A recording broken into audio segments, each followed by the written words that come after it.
Bonjour à tous et bienvenue sur boursicoté.com pour cette nouvelle analyse technique Forex et matières premières avec une paire de devises euro-dollar qui valide la reprise de sa dynamique haussière. On avait observé ici la cassure de cette zone des 1.19. Hier, je vous indiquais ici que l'on pouvait continuer sur cette dynamique du fait ici que l'on avait un retour sur l'ancienne résistance qui agissait comme support, un test de la moyenne mobile 20 exponentielle.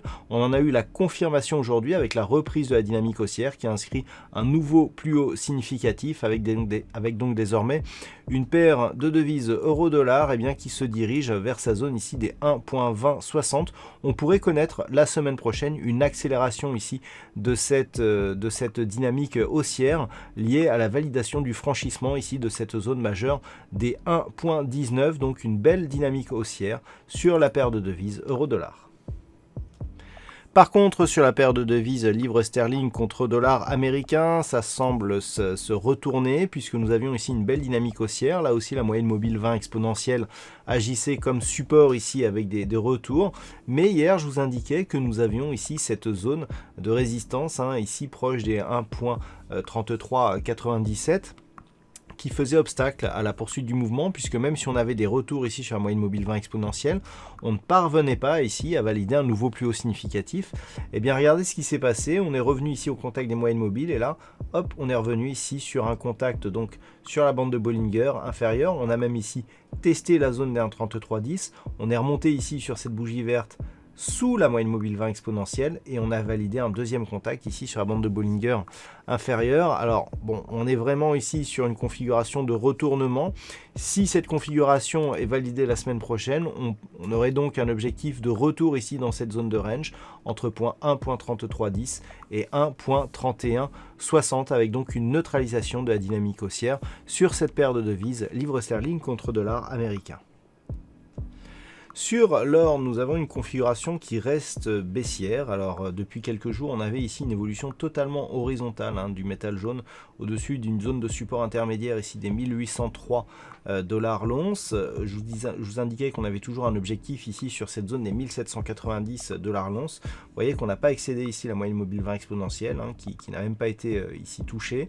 Et par contre, ce qui est assez intéressant techniquement, c'est qu'on est venu casser d'une manière très directe ici la zone des 1790 dollars l'once. Alors lorsque l'on s'éloigne un petit peu, lorsque l'on prend du recul, on peut constater que cette zone ici des 1790, eh bien elle était significative, elle était déjà support ici sur cette phase. Alors on va peut-être passer en daily, voilà, pour voir un peu mieux ce qui se passe.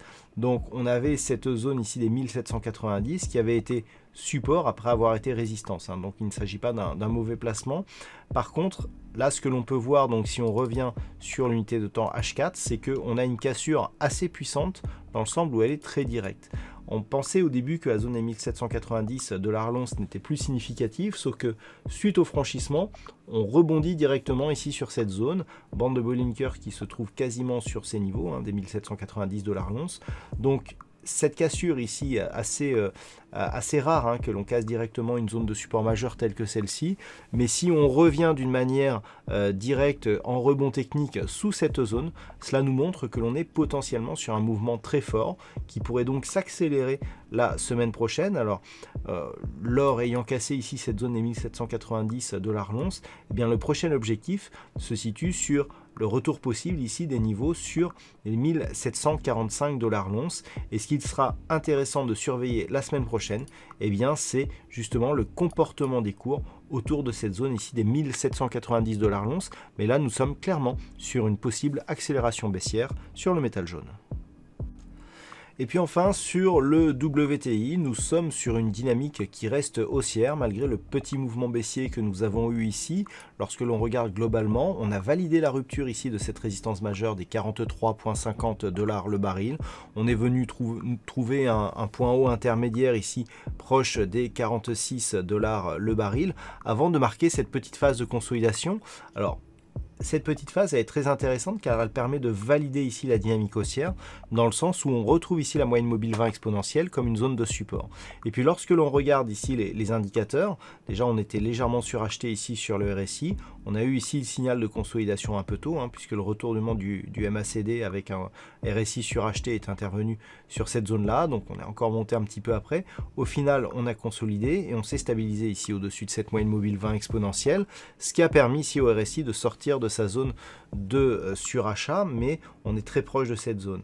Alors que les histogrammes du MACD, eux, sont vraiment passés ici dans la partie inférieure de leur zone d'évolution et se retournent justement au moment justement où on a ce contact avec cette moyenne mobile 20 exponentielle. Donc clairement, c'est un signal de consolidation temporaire que l'on pourra vérifier ici. Donc tant que les cours évoluent au-dessus de cette moyenne mobile 20 exponentielle, eh bien on peut avoir ici une reprise du mouvement avec donc une poursuite de cette tendance en direction de l'objectif qui se situe à moyen terme à 51 $ le baril.